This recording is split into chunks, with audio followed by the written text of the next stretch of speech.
vamos ver um quadro impressionista. Cidade Cinza apresenta-se-nos como um quadro impressionista, surrealístico, onírico, com pontilhismo, dadaísmo e pop art. E é assim que será tratado nesta performance.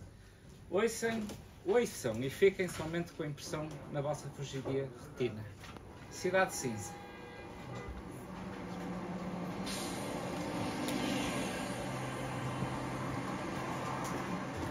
Cidade Cinza, fim de espaço, fim de mundo. Estradas com frenesim de vida onde a morte sabe a frescura poluída de uma cidade hedionda. Cinza mistério, médio e de olhos nebulosos e inatingíveis, nativos, que a mãe nunca os compreenderá. 17 mil quadrados inatingíveis, cercados por altas montanhas de neve. 20 milhões de habitantes encafuados na sua alienação, entre rickshaws, carruagens, bicicletas, autocarros, botas, motinhas em contramão, no denso amarelado smog. Edifícios negros escondem jardins que eram resgatados. Assim sendo, uma plantação de cenouras no meio do pulmão de escada é sempre enigmático, não é, médio? É, pai. Águas sem brilhos, peixes devoradores de carne humana, cadáveres amontoados e o cão, guardador de paraíso a arder. Edifícios ad eternum. Distopia futurista. Em cinza não se para nem trava. A cabeça e o telemóvel estão unidos, como o cordão umbilical da mãe, em turnos duplos, como poucas horas de sono. Queres dormir, é? Vai para a costa. É lá que estão os preguiçosos a ver o mar. Cinza, azul de leopardos, cães guardadores de passagens, fábricas de prata, parlamentos, parques nacionais, o mundo de oportunidades perdidas que os pais de Médio procuraram. Propósito de fantasia que fez os pais de Médio caírem do abismo. Hologramas com a bebida Holopá decoram a baixa, a bebida ancestral dos deuses. A bebida Cunemundos em viagens dentro de ti mesmo. Tenho que pôr o logotipo.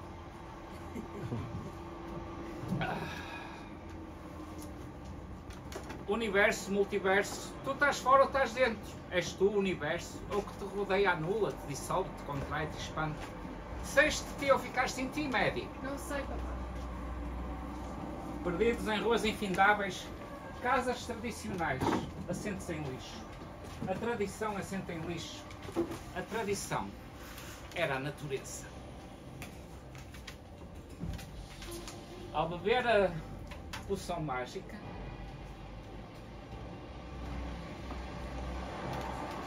a mãe de Médio, Júlia, destila palavras instantâneas. O pai fala com Buda e Buda fala com Júlia.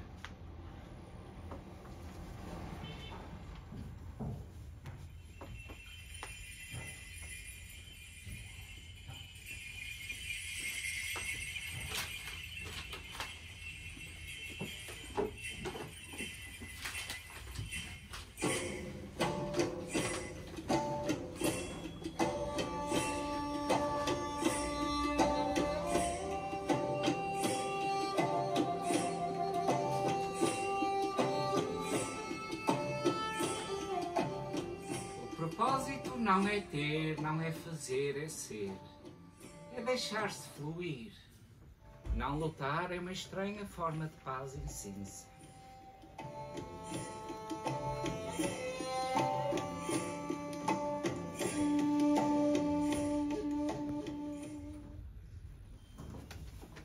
Cidade. Milhões de pessoas é o que é. Como aceitas 20 milhões de pessoas sem seres budista numa cidade que não quer saber de ti? Furas filas, atropelas os outros, fazes batota para não seres esmagada pela horda que faz o mesmo que tu. E isto todos os dias, todos os raios de dias. Em cinza as pessoas parecem ter sempre mais do que fazer, do que estagnar, travar de ter. Há uma mão, Big Brother, mão digital, que os amamenta, sempre metidos em comboios na direção certa, na direção do dia. Não há tempo a perder. Não há tempo a perder. Escravos uns dos outros, dependentes uns dos outros, triplicamos os nossos milhões através de pirâmides amarradas dos homens. Como consequência, as nativas de cinza têm uma existência semi-real e digital. Assim sendo, até as crianças são optimizadas, dados que serão essas a manter a linha do progresso prevista pelo Estado. Obrigado, Xi Jinping, grande líder amado. Em cinza, as crianças são projetos que pertencem ao governo. Assim em todo o lado, médio. Sei lá. Cinza impõe-se sem pedir licença, toda a gente é dirigida. Mesmo quando há terremotos, a cidade autocura-se em dias. E é impossível desligar-nos de uma cidade que corre nas nossas veias. Apega-se à nossa pele, até que não sabemos quem somos. Somos cinza ou cinza é-nos?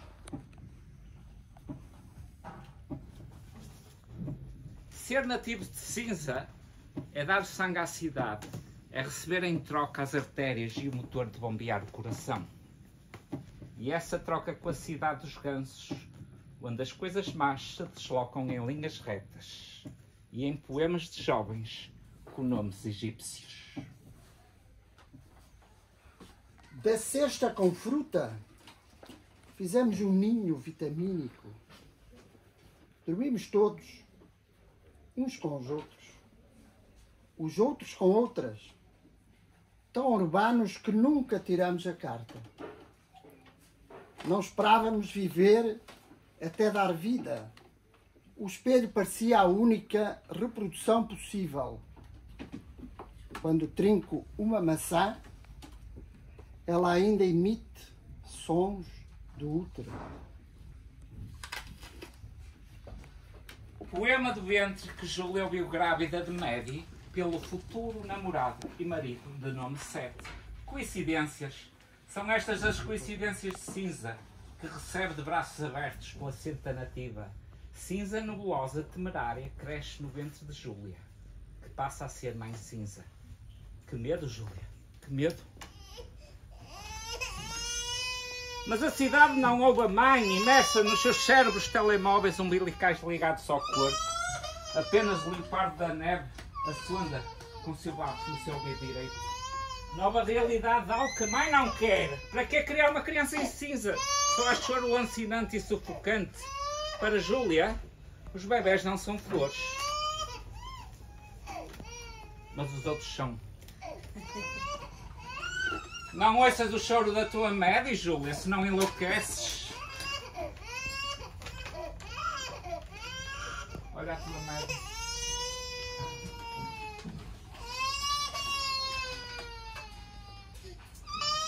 Por isso, fugiste para a fronteira da Coreia do Norte, o dito peixe do cal, entre teias de aranha com homens sinistros, numa terra de ninguém, com o choro da tua filha a afogar-te os ouvidos.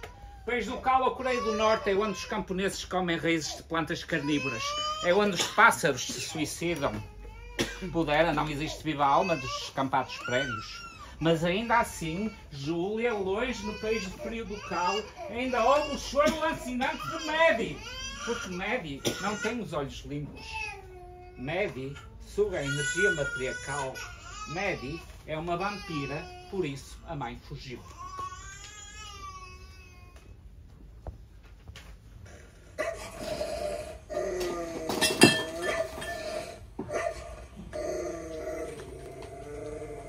O cão guardador do paraíso a arder.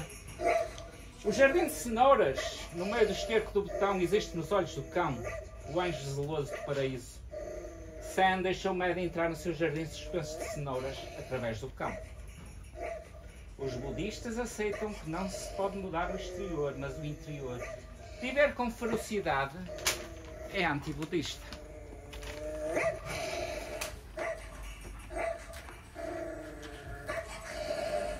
Medi quer as respostas do meu passado, logo tem que poder entrar pelos olhos do cão adentro para ver como a mãe morreu em Caulo, na Coreia do Norte. Assim o cão é um portal de passagem. É ele que leva Medi através dos seus olhos para ver como a mãe foi morta na Coreia do Norte, apenas por não suportar a filha. Procurou a mãe. Esteve com o supervisor da mãe na fronteira do Caulo. Atravessou a fronteira como a mãe fizera. Ficou presa no campo de reeducação da Coreia do Norte, tal como a mãe.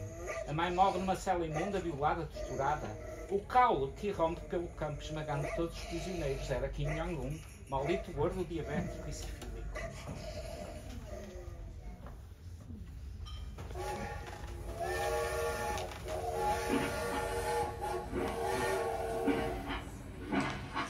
Vem, pai de médio, narrador, ou seja, eu. Fico esmagado, desfeito, cheio de porrada, cheio da cidade, farto da vida. Fugidio, metia-me pelo calma dentro. A nebulosa de Média arrastou-nos a mim e à mãe para o precipício. Bem estilhaçado estou, obrigado, Média. Cinza arrasta os seus filhos para o precipício. Cinza não existe, cinza é digital, cinza é mental. Cinza é um prolongamento de nós mesmos. Fujamos de cinza para a costa. Quando o ar é límpido e ouvem-se as gaivotas. Sim, vamos para o mar de pó. Mãos de cinza, veias de cinza, costas de cinza, Mary é.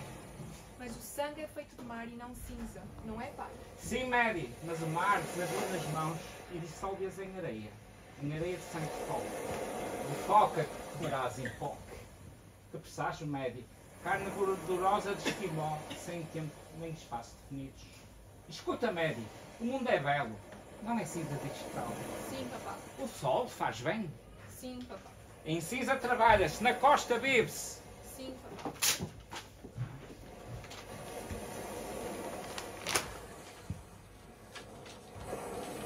Nem tudo é tecnologia como em cinza.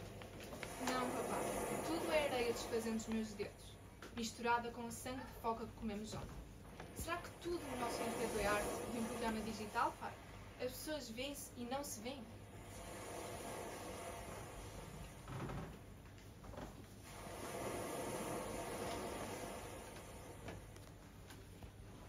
Todas as pessoas em cinza são cortadas pela ausência. Mary sentiu isso na pele na despedida do pai em Potok. O abismo das pessoas em cinza. Valerá a pena continuar a existir assim, Mary? Não sei, estou tão confusa. Sem a tua mãe, o teu pai não era produtivo. Mas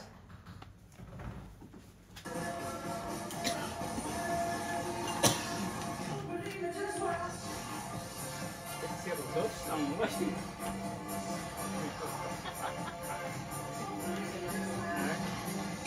Então, como é que te chamas? Como te chamas? Sara, Vem aqui muitas vezes. cheguei há pouco tempo. O que é que estás aqui?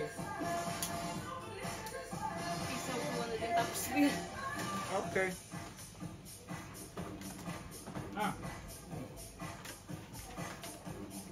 O tempo. A noite, sair explorar. Perder o controle enquanto a cidade dorme para um lugar onde não sejamos julgados. Onde as putas, ricos e drogados e poetas vão. O templo era toda a cate explodia. No templo, a transgressão era a base da adrenalina. No templo, este. A senhora.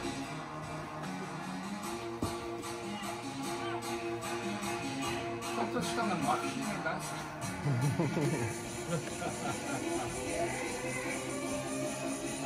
No tempo que deixamos a nossa sombra tomar posse, no tempo que materializa-nos, tornamos indecifráveis e misteriosos.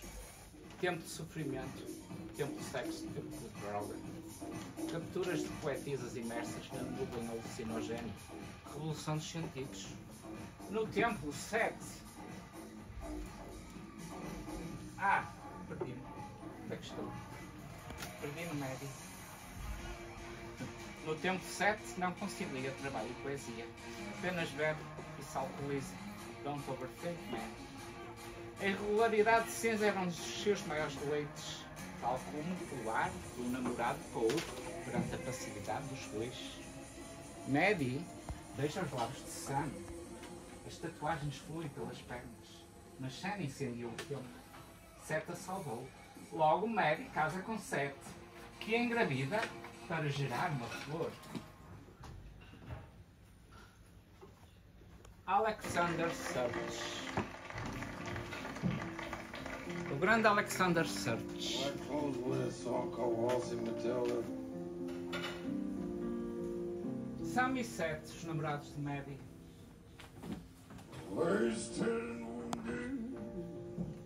Os homens são malucos, correm contra si próprios, alcoolizam-se e autodestroem-se. Não dão à luz, dão às trevas. Alguns homens soltam bem nas sombras. Num sítio como Cinza nunca se conhece ninguém, principalmente os homens, não é, Maddie? Ah! Sam e Seth, um é loiro e até moreno, 2 em 1, o mesmo. Oh, Maddie, és bipolar? Não sei, pai. Porra para ti. Seth, Deus lobo, o lobo que guarda o jardim. O egípcio é língua contra língua. Ancas e morangos maduros. Ondas cristalinas de espuma. Em peles cinzentas. Lembras-te do verso ventral, Maddie? A tua mãe esotérica ouviu da boca de Seth há 15 anos. Este verso agora declamado nesta audiência de sombras. Lembram-se do verso? Querem ouvi-lo outra vez? Epá, vocês são mesmo reativos. Sim! Vamos ouvir o verso que ela ouviu, que ouviu no ventre e que se recorda. Força, Machado. Da cesta com fruta fizemos um ninho vitamínico. Dormimos todos, uns com os outros com outras, tão urbanos que nunca tiramos a carta. Não esperávamos viver até dar vida. O espelho parecia a única reprodução possível. Quando trinco uma maçã, ela ainda emite sons do útero. Seth engravida a flor. Da outra flor, Alexander's Search. O Éden é o nascimento, mas longe de cinza. Foge de cinza, Maddie. Dá a luz fora de cinza. Não deixes apanhar o Bag Alexander.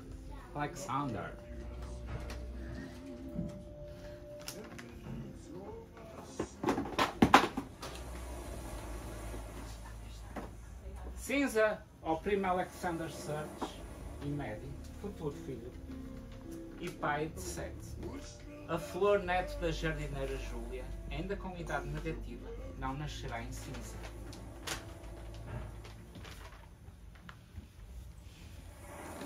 Foi recebida na costa por ela mesma, pela imaginária irmã Carla, com um cão imaginário Simba autista, com a sobrinha de 3 anos imaginária. Era bom que os pais emigrassem para cinza, não era, Maddie? Que vos tivessem deixado com a casa dos avós na costa, mas tal não aconteceu. Acordaste em cinza, de onde às tantas nunca saíste, porque Mr. Yu e a barítola estavam a tomar conta de ti, como foi decretado pelo museu, como foi decretado por cinza, como foi decretado pelo Estado.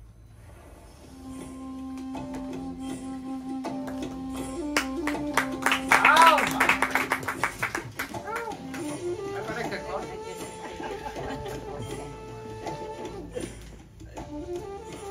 Cada um segue o seu caminho da iluminação, o teu, o do pai, o da mãe, tu.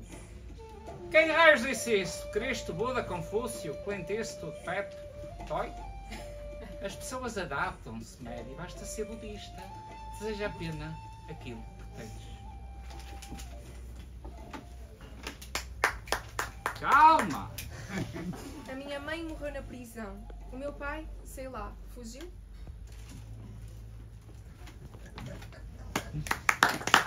Machado, Bruna, Eduardo. Ai! É da praxe. Pronto, agora é para todos. Olha lá, 1, 2.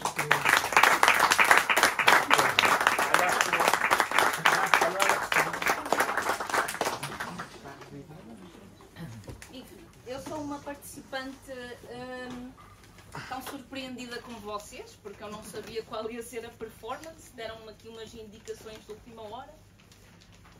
Mas agradeço muito ao Mário Escócia por esta preparação desta apresentação. De uma maneira geral é o que eu faço, deixo o apresentador fazer o que ele quiser. E, portanto, houve aqui esta vertente criativa e agradeço-vos muito porque foi muito interessante e está registado. Portanto, isto Pronto, para a posteridade. Não sei se o meu editor, por acaso, não queria dar assim algumas palavrinhas primeiro sobre a editora. Sente-se aqui. Senhor editor, isto falar do meu próprio livro, sem ajuda. Bom, boa tarde a todos os presentes, em especial aqui a nossa querida autora, Sara F. Costa, que acaba também por ser ela responsável por este momento. Agradeço também a todos os envolvidos nesta apresentação. E eu próprio não estava a contar intervir, mas pronto, o editor tem que estar preparado, tem que sempre a todo o terreno. E mostra um bocado o que é a Cidade de Cinza e o que é que também é o talento da autora, que também provoca o talento de outros autores, de outras vertentes. A editora Labirinto, com cerca de 25 anos de existência, sempre se afirmou como uma editora de geracional, por um lado, e por outro também de cruzar linguagens, e nada melhor do que esta performance que aqui foi apresentada para mostrar isso mesmo. Só tenho também a agradecer uma vez mais à Sara por este livro, agradecendo publicamente aqui em Braga, e agradecer também aos autores desta performance por este momento. Muito obrigado, e que mostra o quanto o livro Cidade Cinza pode, inclusivamente, aliás, falávamos isso em tempos, que tem muitos quadros, inclusivamente fílmicos, pode partir daqui quase um guião para um filme. Obrigado, Sara, obrigado. E Obrigada, acho que não vale a pena dizer mais para não estragar. Tinha um amigo meu que já não está cá entre nós que dizia: quem fala mais que 3 minutos pode estragar. Eu não quero estragar. Obrigado. Depois deste momento mágico, resta-me isso mesmo. Obrigado, e saber que a editora Labirinto continua a ser, há 25 anos, uma editora de afetos. E quando há 25 anos um jornalista nos perguntava se tínhamos sermos uma editora de afetos, se íamos crescer suficientemente, e essa questão dos afetos se perder, não, 25 anos depois estamos cá e esses afetos continuam, e uma vez mais este momento foi representativo disso mesmo. Muito obrigado.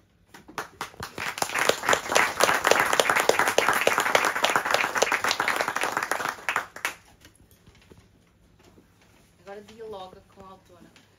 Não, a questão da idade negativa do Alexander Serge, do facto É mesmo romper isso. Vai lá. É ou não é? Sim. Pronto.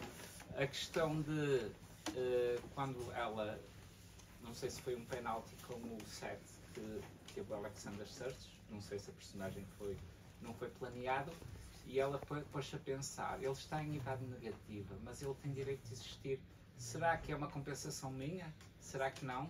Achei muito interessante essa parte filosófica sobre o feto e o embrião. E queres discorrer sobre isso? Ou... Sim, de uma maneira geral, o que é que eu posso dizer sobre este livro? Eu, desde sempre que me interessei e que escrevi poesia, não sei, poesia neo-surrealista, talvez. Gosto muito desses movimentos que surgiram todos no século XX, gosto muito de simbolismo, gosto muito de surrealismo, essas coisas todas, e que me inspiro, portanto, nesses autores. E eu acho que aqueles autores em quem nós nos inspiramos acabam por ser também uma montra daquilo que nós queremos passar. Este livro é o meu primeiro livro que explora narrativa. Será um romance, será uma novela, porque também não tem a dimensão, se calhar, de um romance para alguns críticos literários. Bom, seja como for, é a minha primeira incursão neste género da prosa. E também tem uma influência muito forte da literatura que eu estava a consumir na altura em Pequim, nomeadamente uma autora que se chama Zhang Xue. E a Zhang Xue tem uma obra que se chama A Fronteira. Nessa obra, ela descreve a obra como sendo uma peça de dança contemporânea. E eu quis reproduzir esta ideia de peça de dança contemporânea enquanto romance, porque fiquei fascinada com esta perspectiva. Não será um romance muito linear ou algo, pronto, porque é uma dança contemporânea, não é? As personagens surgem, as personagens desaparecem, estão ali, não estão, o que é real, o que é que não é. Isso é mesmo para dialogar com o leitor. Portanto, o leitor também me dirá o que é que ele pensa. E eu jamais quero condicionar o leitor. Que há interpretações que vão mais ao encontro daquilo que eu pretendo transmitir, sim. Mas, no entanto, quis fugir um bocadinho da narrativa tradicional, aquela narrativa que é muito também gerida e apoiada em personagens, embora haja aqui uma série de personagens. Mas, como eu já disse noutras ocasiões, a personagem principal da Cidade Cinza deste livro é a cidade. E é o ambiente, e é a envolvência.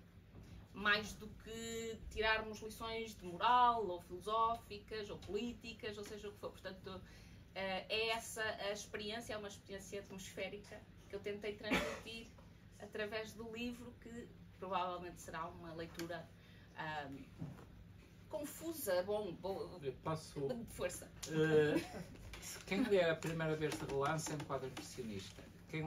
Quem gostar de literatura, tanto que tu me confidenciaste que a tua família desistiu toda de ler. Sim. Quem gostar de literatura fica viciado com uma segunda, terceira leitura, porque começa a unir os pontos e percebe mais ou menos, não, aqui ela está a delirar, aqui não, aqui aconteceu, aqui não, e começa-se a ter uma ideia, mas para isso tem que ser leitor. Penso que é um romance para amantes de literatura. Não é um livro para quem não gosta de ler. Parecendo que não há muitos livros para quem não gosta de ler. Não é o caso, penso eu. A literatura, a grande literatura, não é só para divertir, é para provocar e é para, até certo ponto, para criar no leitor uma certa desconforto, um certo questionamento da própria vida e da própria tudo isso. Mas só uma chamadinha à apresentação, eu de facto gostei muito, porque foi inovadora, foi divertida até certo ponto, foi gesticulada, houve uma interação muito grande entre os assistentes e o apresentador. Parabéns. Obrigado. Não, penso que este livro teria que ser abordado assim, porque o livro em si não é linear e tinha que ser uma apresentação fora da caixa, como se diz, penso eu. Mas haverá muitas questões, talvez políticas, a abordar. Eu relacionei o país do Cal com a Coreia do Norte. Pronto, Pequim é cidade cinza, nitidamente. Há uma mensagem política sobre a cidade que nos controla, o Estado que nos controla, quando o médico quer sair de cinza porque, no fundo, a mãe, também os pais foram para uma aventura que não aguentaram, a própria cidade. Há uma mensagem política subjacente? Claro. Sim, penso que há. Porque, de facto, o que acontece com a Maddie e o que acontece com as personagens em geral é que elas são receptoras. E são receptáculos, portanto, elas são o seu próprio contexto social, não têm vontade própria. Elas não podem ter muita vontade própria. Numa cidade como aquela, não é? Sim, e que não é exclusiva da China, quer dizer, é talvez um condicionamento que existe à nossa existência humana, talvez, mas que reflete algo de extremamente contemporâneo, pode-se dizer assim, de presente, de confundir o real com o irreal, porque é essa a era digital também, e como eu senti muito isso em Pequim também queria muito transmitir essa componente da vida e da existência para lá do mundo material e a nossa existência digital também, e o quanto isso acaba por ter consequências sociais, políticas, económicas, etc. A natureza será a última salvação do homem, o bom selvagem? No livro está implícito isso? Não sei. Não sei se está implícito isso. O que está eu acho, talvez o livro seja assim, não sei. Porque eu sou só autora, mas isso não interessa. A natureza quer muito estar presente. É por isso que a cidade está cheia de jardins artificiais, jardins e de cães e de animais que aparecem subitamente, galinhas, depois aparece aquele leopardo de neve, também muito premonitório e tal. Porque essa vida natural selvagem quer também estar presente e E talvez haja um chamamento a voltar a alguma coisa mais natural. Sim. Agora, mais questões. Pronto, eu escrevi isto, olha, estava em Pequim, comecei a escrever. A forma como eu comecei a escrever este livro é muito curiosa, porque em Pequim organizavam uns encontros de escrita, pronto, mais dentro da nossa bolha de falantes de inglês, mas havia uma comunidade de expatriados que organizava estes encontros literários e nos Estados Unidos existe um conceito no mês de novembro que é o NaNoWriMo. E o NaNoWriMo consiste em, no mês de novembro, todos os anos em novembro se repete, escrever um romance num mês. A ideia é escrever o esqueleto de um romance, ou pelo menos, porque já se pode antecipar o planeamento. Aquilo tem muitas regras. Aquilo é tudo online e tem regras para serem cumpridas e só ganha o NaNoWriMo quem conseguir escrever as 50.000 palavras, que é o número almejado. E, de facto, é possível planear, mas não é possível começar a escrever antes de novembro. Tem que se começar ali. E o que acontecia, e que é prática de alguns escritores nos Estados Unidos durante esta altura, era que nós nos encontrávamos em cafés e tínhamos uns certos rituais de escrita. Éramos, por exemplo, 10 pessoas que iam com os seus computadores para escrever e tínhamos, por exemplo, 40 minutos para escrever, 20 minutos de pausa. Nesses 20 minutos de pausa trocávamos muitas impressões. E era como que, enquanto escrevíamos, recebíamos feedback. Depois havia outras coisas, havia, sei lá, agora queria uma personagem com o nome X. E nós lá íamos. Mas cada um a escrever a sua coisa, não é? Fazer a sua história. E isso era muito curioso ali, porque também era um perfil de pessoas muito diversificadas. Então, tínhamos young adult fiction, aquelas coisas muito fantasia, americanas, como tinha, por exemplo, uma chinesa que também vivia nos Estados Unidos. E pronto, nós tínhamos... Este livro começou por ser escrito em inglês, nós tínhamos todos que escrever em inglês, para nos entendermos. E então ela escrevia, por exemplo, sobre a história da avó durante o tempo da Revolução Cultural, do maoísmo, etc. E então era muito curioso ter estes géneros literários também representados nessa mesa de escrita, e pronto, foi assim que nasceu. E também o escrever em inglês foi também um desafio para mim, porque era eu estar fora de mim mesma o mais desconfortável possível. Sempre que eu escrevi este romance eu quis estar num desconforto absoluto, e escrever em inglês era parte desse processo. Depois traduzi, quando cheguei a Portugal, na pandemia, já vou pandemia pelo meio. Coroa, que aparece no fim, o vírus Coroa. Sim, este livro atravessa a pandemia também. Começo a escrever em 2019, estou grávida, estava a planear ter uma vida na China, entretanto tenho que ir para Portugal, subitamente, porque há uma pandemia que começa precisamente na China. Portanto, tudo isso também influencia o livro, a narrativa, as coisas que acontecem e que não estava planeado. Portanto, aí eu podia ter um planeamento do livro em si, como é que eu ia estruturar, mas, como é óbvio, todos esses acontecimentos acabaram também por introduzir a sua marca neste livro. E então pronto, eu acho que também é um livro pandémico nesse sentido. O meu bebê é um bebê pandémico, nasceu em 2020, o livro é pandémico também, e que é importante lembrar, porque para mim a pandemia a mim teve um impacto brutal de mudar a minha vida, de mudar de um sítio, de uma profissão, de tudo para outro, para voltar, para o regresso, para a costa. E curiosamente eu estava a escrever no Furadouro, em Ovar, que é em frente à praia.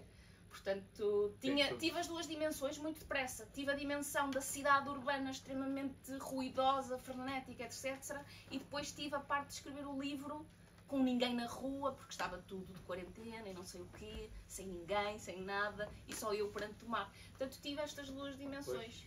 E lá está, quando eu comecei a escrever em 2019, elas já estavam presentes. Eu não sabia era que se iam desenvolver de uma forma tão material, de experiência, de vivência delas. E foi este o resultado. Muito bem. Pronto, agora se o público tiver algumas questões que queira colocar, estão à vontade. Eu não li o livro, só uma coisa muito rápida. Não li o livro de maneira que estou a ouvir e a juntar assim umas pequenas. Esta Maddie que aparece aqui na apresentação, recorrentemente, é a personagem fulcral do livro. Sim, é que já disse também que Também está cá. É a Também. jornada dela, sim. Sim. A jornada da Medi, que nasce naquele contexto, mas que é de uma etnia diferente, portanto proveniente de outro local. Da costa. Nunca é mencionado qual é a localização geográfica, porque quis deixar precisamente em aberto. Na costa joga-se futebol, não é? Joga-se É tipo futebol, uma é uma Califórnia. costa. É Califórnia, a É costa. muita costa. É muita costa. Saref Há costa, muitos portugueses por lá. se calhar. Os nativos, os estrangeiros passaram as passas do Algarve para se adaptar a Sinza, não é? Os pais de Medi. Sinza não é fácil quem para o chegar a estrangeiro. Pequim deve estar meio perdido, não? Não, é um choque. É um choque. Há um choque que não é só um choque cultural, há quase um choque civilizacional e que também se prende muito com a tecnologia, a forma como eles usam a tecnologia, que é, lá está, futurismo ou distopia. Há esses elementos presentes. Sim. Tu em Pequim contemporâneo não pagas nada com moedas, não é? Pagas com o telemóvel, já não usam dinheiro. Por exemplo, uma coisa que também já está a começar a ser assim aqui, mas que, por exemplo, um sem-abrigo a pedir dinheiro anda com QR Code, não anda com um chapéu, ok? E estas pequenas coisas fazem com que seja um choque muito grande. Para mais, eu falo a língua, mas eu conseguia perceber para quem não falava a língua, então ainda era mais complicado, porque não há... Depois a China tem esta característica, o Google está proibido, todas as nossas as coisas que nos são familiares estão fora. O Facebook está proibido, o Instagram está proibido, portanto tudo está fora.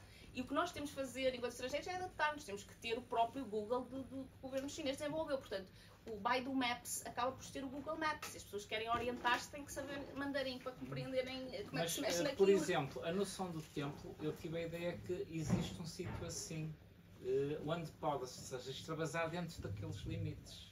Não é? O templo é literalmente um bar chamado Templo. Não foi muito criativo, eu só copiei a realidade. Que infelizmente depois fechou com a pandemia. Mas era o único sítio ali em Pequim, pelo menos, que passava mesmo o metal e que tinha sempre concertos de metal. E era onde se encontravam muitos artistas. Havia ali um distrito de artes, onde o pessoal acabava por se encontrar de várias disciplinas artísticas. Mas o templo era um bocadinho sagrado para os escritores. E é pena que tenha fechado durante a pandemia, pronto, lá se foi o tempo.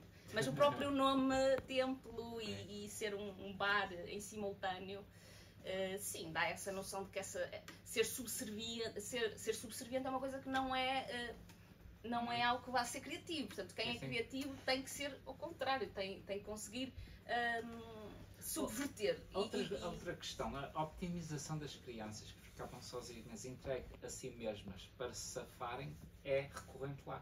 Sim, aí eu quis muito transmitir a solidão que existe numa cidade com 20 milhões de pessoas, mas que é a solidão que existe também cá, não é? Sim. A digitalização, o facto de estarmos cada vez mais a trabalhar através de um computador, etc., afasta-nos uns dos outros presencialmente. E isso também nos afasta muito do que é humano. E acaba por ser, isto tem sempre consequências também políticas, por exemplo, não é?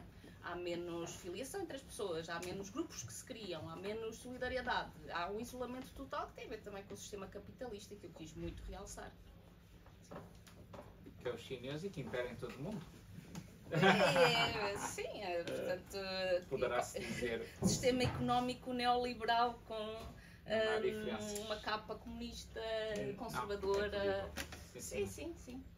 Mas que é global, não é? É isso, obrigada a todos. Eu não acabei ainda de ler o livro, não tive a oportunidade, mas as páginas que já li, ficou para mim muito evidente que o livro cria uma distopia, não é? Mas é interessante que a Sara esteja a dizer que essa distopia é o resultado de uma escrita de até certo ponto autobiográfica. Sim. E portanto esses dois conceitos, não é? Do relato autobiográfico com o relato distópico, na minha mente estão a chocar. É um livro de muitos choques, portanto faz sentido que assim seja. E também aquela situação de, isto parece o futurismo. Não, isto é assim em Pequim. E essa questão de que há algo de realista. Eu não tinha associado imediatamente a distopia a uma cidade em concreto. Tinha associado realmente a um espaço, mas que tanto podia ser Pequim como Nova Delhi. Sim, sim, exatamente. Sendo certo que eu em Nova Delhi nunca estive. Portanto, às tantas acho que pode ser pelo que ouço simplesmente, não é? Exato. Mas enfim, a predominância do cinza e a predominância dos milhões de pessoas e a predominância da dificuldade em criar humanidade, porque a própria cidade não tem escala humana, não é? Eu não associei imediatamente a uma cidade em particular. Não, nem o livro alguma vez associa isto, depois já são questões biográficas que também quem analisa sabe sobre mim e que vai associar, mas o livro não implica necessariamente que seja a China, o Pequim, está certo. Um aspecto muito interessante e muito curioso que encontrei no livro, na leitura até ao ponto que fiz, é a indistinção entre os indivíduos e o seu telemóvel. A extensão do próprio humano, quer dizer, como se as personagens em cinza vivessem todas já numa era de pós-humanidade, não é? Em que a máquina não se distancia delas próprias. Achei interessante essa observação e a maneira como eles adoravam o telemóvel. Há uma cena em que eles fazem o telemóvel, não há? Eu não sei, não cheguei ainda a essa cena. Mas eles fazem uma vénia tipo ao telemóvel, uma espécie de adoração. Acho que há. Já em autores como Guy Debord, na Sociedade do Espetáculo, e mais contemporaneamente temos um Chomsky a dizer que telemóvel. O Byung-Hun Chun, filósofo coreano, que também nos diz que nós estamos a atribuir a objetos de consumo um teor religioso. E acho que isso é muito real, porque é o que acontece de facto. E também quis transpor essa ideia, essa realidade. Uma extensão, sim, ou uma ramificação de si próprio, alguma coisa. O ser digital e o ser real. Este livro já foi lido por alguns chineses? Boa pergunta. Que saiba, claro. Sei que tenho alunas russas que estão aqui, portanto foi lido por algumas russas. E russos também, que sei que o Pavel também é. Mas por chineses, assim, acho que sim. Tenho uma amiga de Macau que já leu o livro, sim. Mas o livro está em português, ainda não foi traduzido também para mandarim nem nada. Acaba por ser mais restrita à sua circulação, acaba por não chegar ainda a toda a gente. Mas vai haver, em princípio, uma edição inglesa também, que lá está, já propicia que mais leitores de outras origens consigam ter acesso ao livro. Mas seria interessante, não é? Para perguntar a uns chineses qual a percepção. Pois, porque é uma percepção, lá está, de um estrangeiro, é sem dúvida, porque é o desconforto total, é o estarmos vigilantes permanentemente, como diz Slavoj Zizek, que temos que estar sempre neste mundo capitalista, permanentemente vigilantes, mas é exatamente isso, é uma vigilância que tem que ser quase animal e que não é uma coisa tão distante e há lados muito realistas. Eu em Pequim, eu recordo-me de uma situação muito curiosa. Claro, estou a falar de Pequim porque é a minha referência, mas o livro não diz que é Pequim. Mas esta coisa urbana, esta urbe com milhões de pessoas e todos a lutarem por algo, não é? A sobrevivência, seja o que for, acaba por fazer com que as pessoas sejam muito agressivas. Eu lembro-me quando eu estava a passar esses anos em Pequim e vinha de Portugal de férias e de repente estava eu no Gaia Shopping a pôr-me à frente do elevador de toda a gente. Estava eu ali tipo... E a minha irmã, ouça, o que estás a fazer? É a nossa vez. Vergonha. Pois, mas era essa agressividade que já estava em mim. E eu nem tinha percebido. Esse momento foi muito interessante para mim, porque eu percebi como é que eu já estava a tornar-me em cinza. Já estava a tornar-me parte dessa agressividade urbana, que ainda, felizmente, ainda não temos assim tanto em certos sítios por cá. Por isso, é um exemplo de como algo que parece distante e que parece ficcionado ou distópico, de facto acontece. E são realidades com as quais podemos não ter tanto contato.